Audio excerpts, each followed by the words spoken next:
Hello, and welcome to Lizzie Harris 2015 Book Challenge, February edition. Hello, fellow YouTubers, and welcome back to my 2015 Book Challenge, where I actually go through my overcrowded bookshelf, take down books, and actually read them. I have reviewed for February in honor of Valentine's Day 50 Shades of Grey, and A Return to Love by Marianne Williamson. Let's begin there, shall we? So what is A Return to Love? It's basically how Marianne Williamson's life was influenced by A Course in Miracles.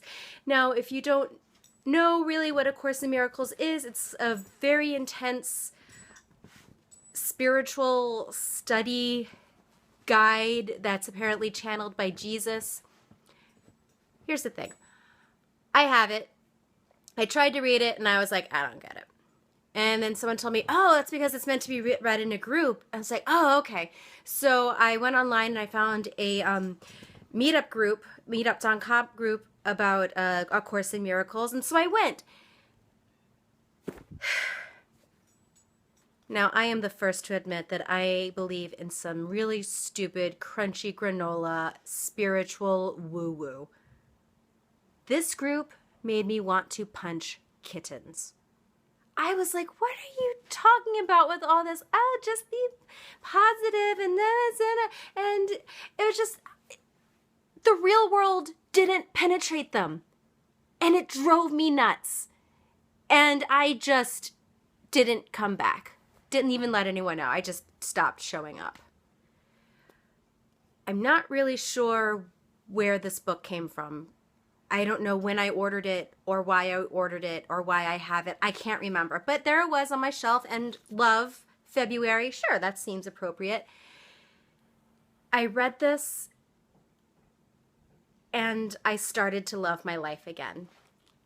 I know that's a bold statement, right? No, but I hate my life right now. I am in such a crazy, frustrating place. And I was reading through, I'm just going to, random page, okay? Random page. We need less posturing and more genuine charisma. Charisma was originally a religious term meaning of the spirit or inspired. It's about letting God's light shine through us. That sounds practical, right? Like you can use that. You can use that in your everyday life. And it's like, oh, okay. I don't need some like, oh, just be positive and Jesus will provide and God will provide and, you know, focus on the good stuff. Here's the thing. God in this book, a lot of people have a problem with the word God. Sometimes I do too, all right? And I'm the spiritual woo-woo person. God, this is my words. God really means your inner light. It's like your self-empowerment. That's God. It's not necessarily some evil bearded dude in the sky going, bless, smite, bless, smite, bless, smite, bless, smite. I have a long commute to work, and I read this on the commute, and I'm working a customer service minimum wage job right now, and if anything will crush your spirit, that will. Do you hear Balgo?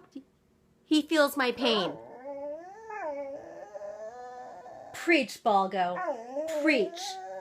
Yes!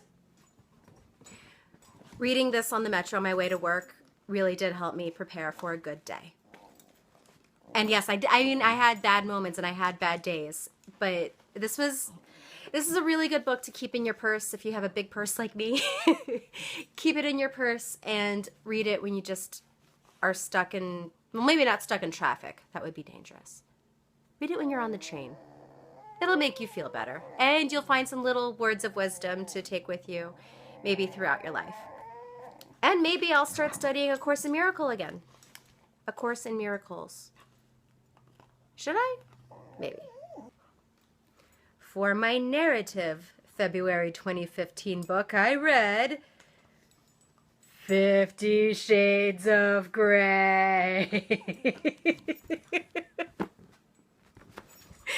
Guys, this book is ridiculous. I wrote down a few of my favorite parts. First of all, page 1, technically it's page 3 in this edition, but page 1, you're introduced to this character, and she's doing the whole girl reverse insult thing so that people will be like, oh no, you're really pretty. It's like, blue eyes too big for my face. It's bullshit. That's what girls say to get attention. Women just own up. Okay, I'm just saying. Page 37 through 38. So Gray does a photo shirt and flannel pants and wet hair. Okay. My favorite part in the whole book, page 63. Our protagonist, Anna. I'll get to the plot in a minute. You don't need to know the plot. There's no plot in this book. But Anna, our protagonist, gets like really drunk at a bar because she just graduated. So she drinks too much and she throws up outside in front of this guy who's like trying to hit on her. And then Christian Grey like swoops in and saves the day because she drunk calls him, which is awesome. And then, so Christian Grey is holding her hair while she's throwing up on the sidewalk. And the other guy that was trying to flirt with her was like, I'm out. And then they go inside. She's like, I need to tell my roommate that you're driving me home. And he goes, okay. And then he like brings her in and they do a little sexy dance across the floor to where they could have just walked 5 steps to her roommate. It's like, I'm so drunk. I'll let your roommate know. Hey, I'm taking Anna home. Okay, bye. And they peace out. Like, there's this, like, nonsensical sexy dance in the middle of fucking nowhere. It's like, this book is the best thing I ever read. Should you read 50 Shades of Grey? Yes, I endorse it. Why? Because the sex is amazing. You buy this book for the sex. It is present and detailed, and it was really good. If you buy 50 Shades of Grey, it's not for the plot. It's a 20-year-old virgin falls in love with a billionaire. He's like 28, and they live in Seattle, and they fly helicopters 20 miles away to do whatever, and she's looking for a job because she just graduated college. You're buying this for the sex. All in all, a successful February 15 challenge. Inspiring, fun, ridiculous, but fun. Whatever. Here's the thing. I really like the fantasy genre. I like Doctor Who and Game of Thrones and all those things. So basically, romance novels, I realized, are a form of the fantasy genre. You know, you're not buying them for the reality. It's fantasy. So 50 Shades of Grey, yeah, don't be embarrassed if you're curious. Go ahead, check it out. It'll be fun, I promise. For my March 2015 book challenge, I have decided on my narrative, Angela's Ashes by Frank McCourt. It's bookmarked by my Shamrock pencil there. Yeah, so remember, it's a memoir and a self-help, not necessarily a fiction and a self-help. So this is a memoir by Frank McCourt. I pretended to read it in college, but I actually didn't. And for my self-help is The Secrets to Success by Sandra Ann Taylor. And, you know, it's green and gold, and that's like leprechaun colors, so it's good for March with St. Patrick's Day and stuff. Thank you for watching, YouTubers, and I will see you next month. Mwah!